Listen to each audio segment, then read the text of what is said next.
250 ካሬ 09 ቀበሌ ሒዝና መፂና ነና 6-5 ድርድር ነይዎ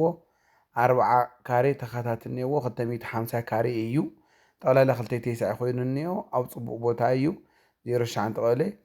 ኣብ ፅቡቕ ቦታ እዩ ለኩም ንኸዚ እውን ብመንገዲ ትራንስፖርት ጌርካ ትድይብ ትኽእል ኢኻ ብላዕለዋይ መናሃርያ እውን ትድይብ ትኽእል ኢኻ ኣብ ፅቡቕ ቦታ እዩ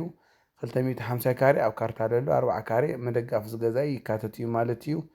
6.5 ክሸጥ እዩ ተባሂሉ እኒኦ እዚኣ ትደልዩ ተኾኑ ኩሉ ጎይቶም ኣያሌው ግርማይ ምድዋል ይከኣል እዩ ወይ ቢሮና ምፃእ ይከኣል እዩ 09 ቀበሌ